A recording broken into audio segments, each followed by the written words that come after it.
Welcome to the Project Needs Scoping Checklist video of the Missouri Department of Transportation. This module corresponds with the Engineering Policy Guide, EPG 905.3.2.5. This video will provide an overview and section-by-section walkthrough of the Transportation Impact Analysis Scoping Checklist. This video will answer questions about scoping project needs, why scoping the project is important, who is involved in TIA project scoping, and how to complete the TIA scoping checklist. Let's begin with an overview of project needs and scoping. We all know project scoping is an important part of every project.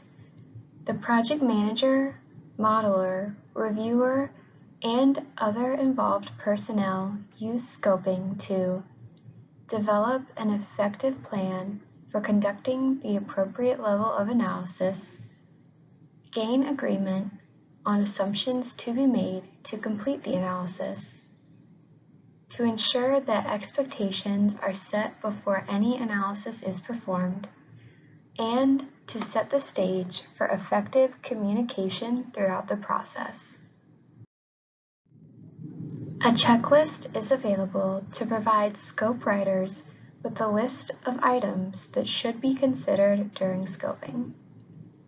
Standardized scopes across our organization and set a framework for reviewing method and assumption reports. Project scoping involves 4 parties: the project manager, the modeler, the reviewer, and other personnel as deemed appropriate for the project. As mentioned earlier, a scoping checklist is provided to support the scope writing process and should be used as a best practice. The TIA Scoping Needs Checklist is 5 pages long.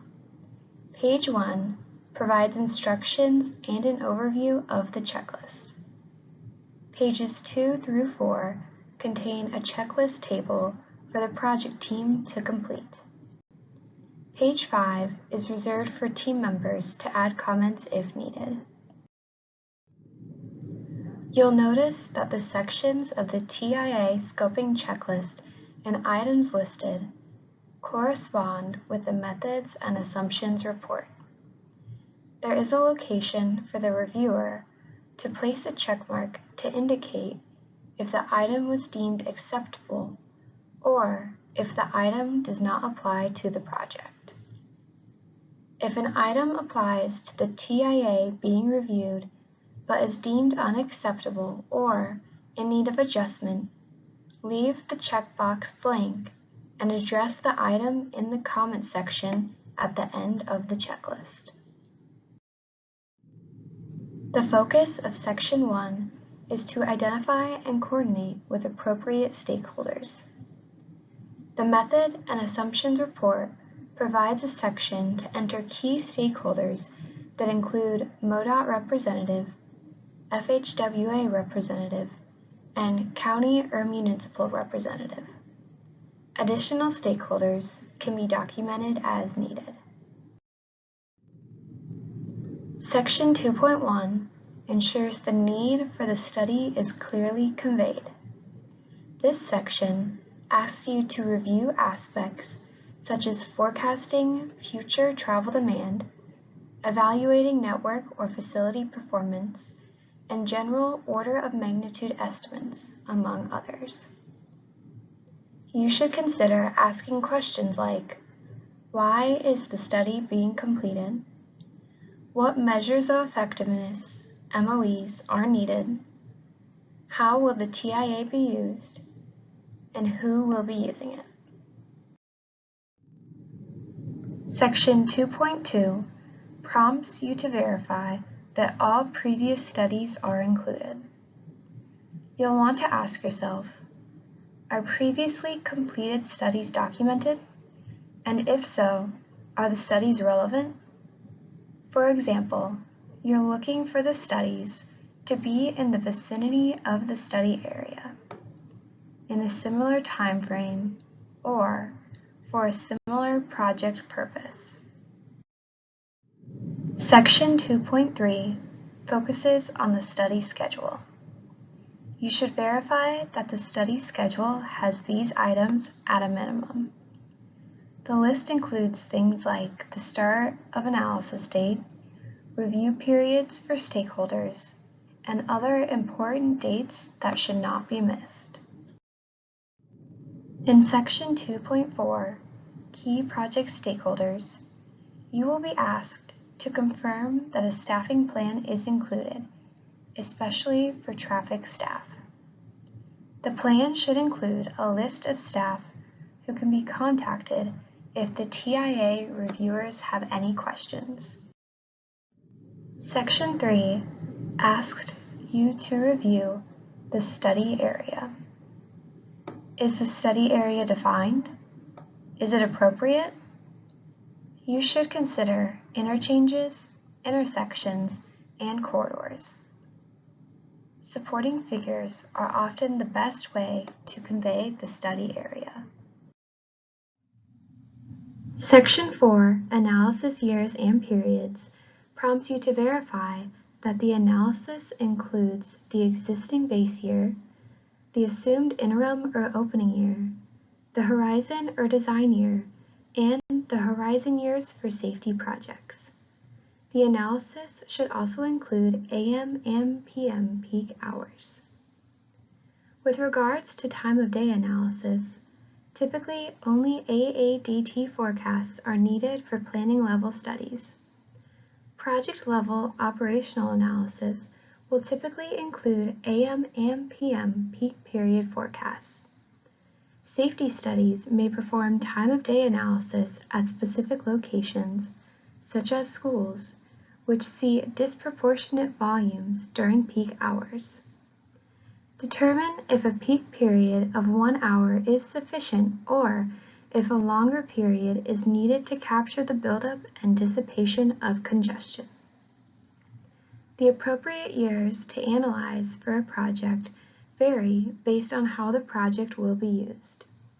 Typically, a 20-year horizon after the opening year of the project is used to forecast future travel demand on the network. You should note that the planning horizon could be shorter for a design project or for signal warrant analysis projects, depending on what year you have the appropriate input data for, such as volumes, crash data, or pedestrian counts. This information is based off the FHWA Environmental Review Toolkit and provides possible analysis years for a traffic forecast that could be selected. The FHWA Special Report 288 and NCHRP 765 both state that, at the federal level, traffic forecasting is required for air quality analysis, major investment projects, and highway design projects undertaken by the federal government. There could be variance to the length of the horizon year needed for a forecast depending on what the project type is. Let's look at a simple example. An existing base year is used for model calibration and is typically as close as possible to the current year. In this example, the base year is 2021. An assumed interim or opening year is an expected future year that the project will open. In the case of phased projects, this might be a sequence of intermediate analysis years. For our example, we'll say the opening year is 2025. A horizon or design year is a future analysis year that is typically 20 years into the future after the opening year of the project. So, in this example, if our opening year is 2025, 20 years in the future would make the horizon year 2045. Horizon years for safety projects are determined by the project team and are dependent on the life cycle of the improvement. Consider setting a maximum safety horizon year of 20 years after the opening year of the project and documenting special circumstances if setting a horizon year longer than 20 years out is necessary. Section 5 should be used to list and describe all known design alternatives the study is considering. It is important that at least one no-build scenario, especially an existing year scenario, be included because of its importance for model calibration. At least one build scenario where the project assumed completed should typically be provided to compare and contrast to the no-build. There could be some exceptions, such as a new rail grade separation near an intersection, that trigger an analysis but do not change volume diversions and which could be analyzed using joint no-build, build scenarios.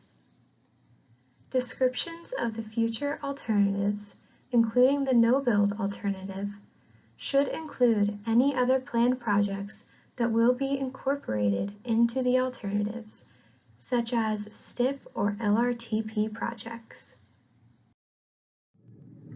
The focus of Section 6 is to verify that the forecast scenarios selected are documented and appropriate and assess the characteristics that are influencing travel demand. There are several things to consider when determining appropriate forecast scenarios. To begin, determine if additional transportation projects should be included in the forecast. A common example includes projects that are assumed to be completed in a forecast future year as the result of a metropolitan planning organization's metropolitan transportation plan. These are usually fiscally constrained or committed, but not illustrative projects. Next, verify if multiple changes to land use characteristics or socioeconomic data should be forecasted. And finally, determine the different transportation project geometric alternatives that should be forecasted. For example, multiple bypass scenarios that could potentially bypass a town going to either east or west. You will also need to complete an early assessment of the current and anticipated travel demand in the study area. Example of items to document include the nature of demand in the corridor in terms of trucks versus passenger cars, through versus local trips, or non-discretionary trips, such as commutes to work, versus discretionary trips, such as shopping trips, unique major generators in the corridor, anticipated magnitude of growth in travel demand, and the extent of need for the project based on today's travel conditions versus anticipation of growth. Section 6.1 speaks to the selection of traffic forecast measures of effectiveness, or MOEs. To begin, you should review that the desired forecasting MOEs are agreed upon.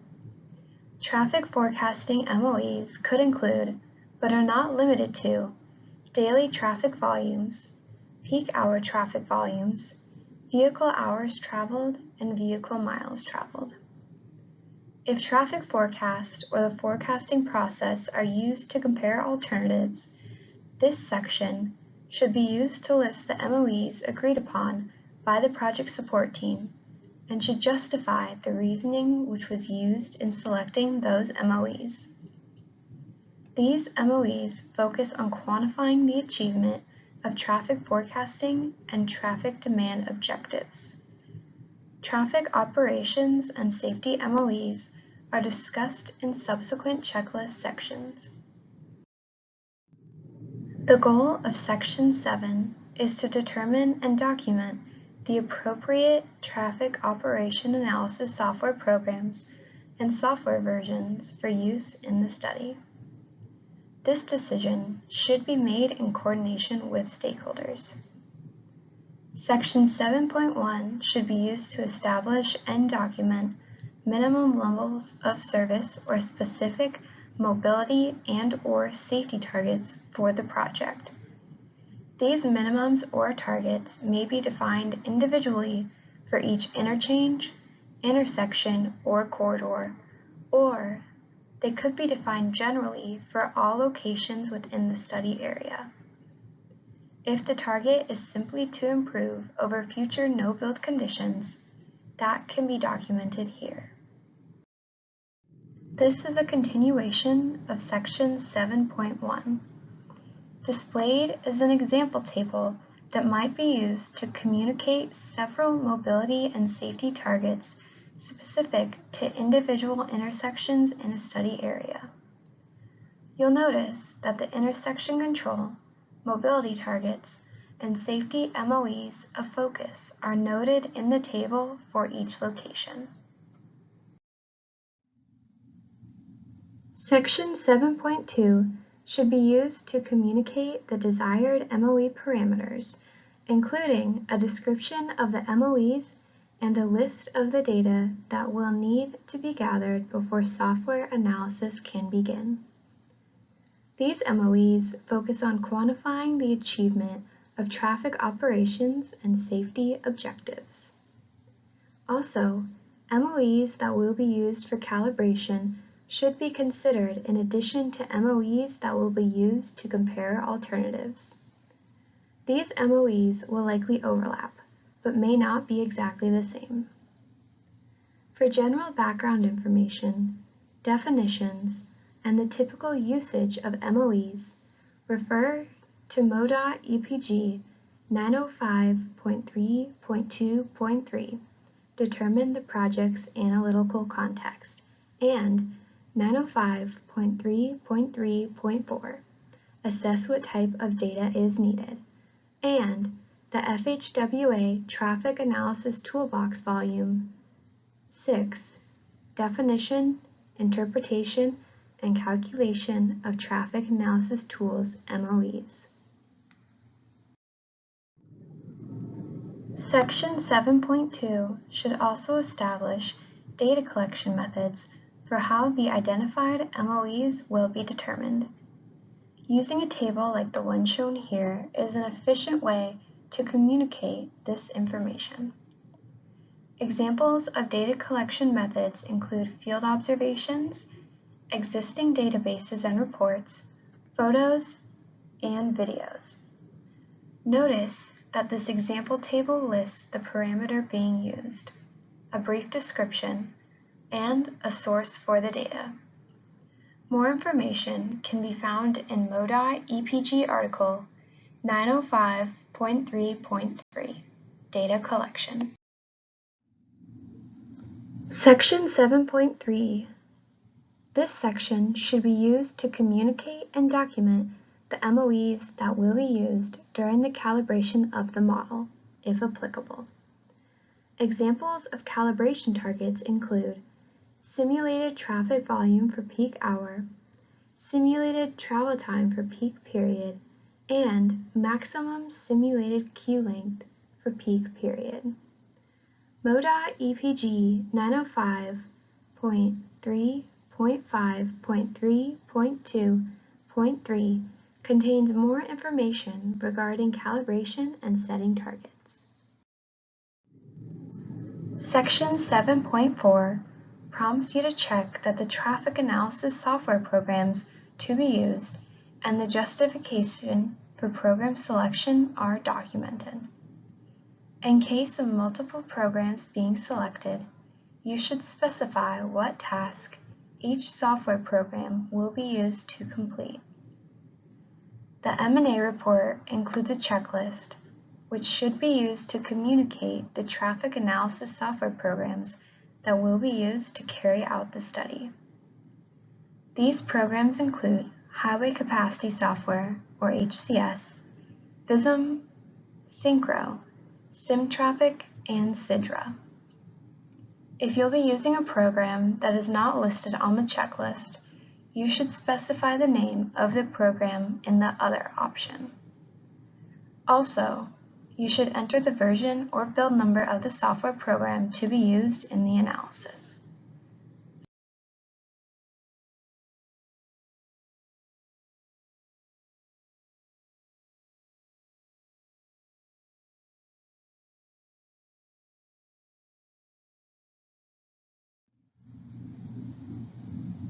As in the previous section, Section 7.5 prompts you to check that the safety analysis software programs to be used and the justification for program selection are documented.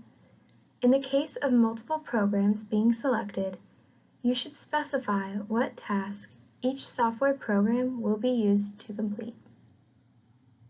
Again, the M&A report includes a checklist, which should be used to communicate the safety analysis software programs that will be used to carry out the study.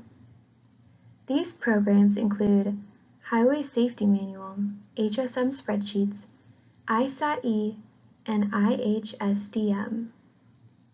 If you'll be using a program that is not listed on the checklist, you should specify the name of the program in the Other option. Also, you should enter the version or build number of the software program to be used in the analysis. Finally, Section 8 is intended to ensure that a brief summary of the study's intent and methods are provided for the study area. Section 9 prompts you to verify that the record of revision table is current. This table includes the revision number, the date of revision, and a description of the content that was revised.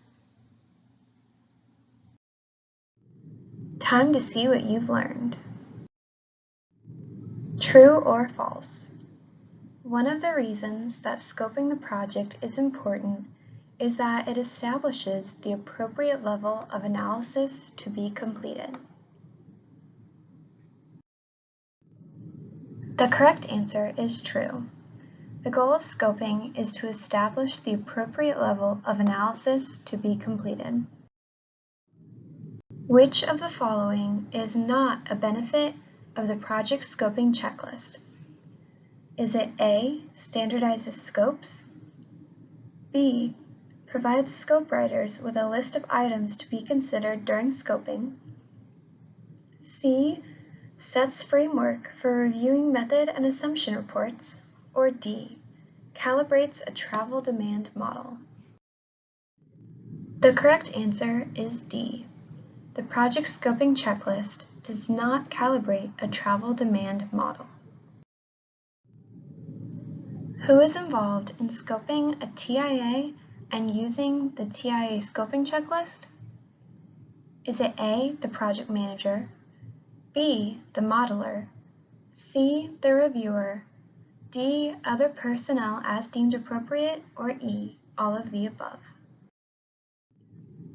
The correct answer is E, all of the above. A TIA should include which scenario because of its importance for model calibration? Is it A, an existing no build, B, an existing build, C, a future no build, or D, a future build? The correct answer is A. A TIA should include an existing no build scenario because of its importance for model calibration. True or false? The sections of the TIA scoping checklist and items listed in the checklist correspond with the methods and assumptions report. The correct answer is true. Thank you for watching this video on the Project Needs Scoping Checklist. We encourage you to view the other TIA guidance videos. If you have any questions, please reach out to MoDOT Central Office Highway Safety and Traffic.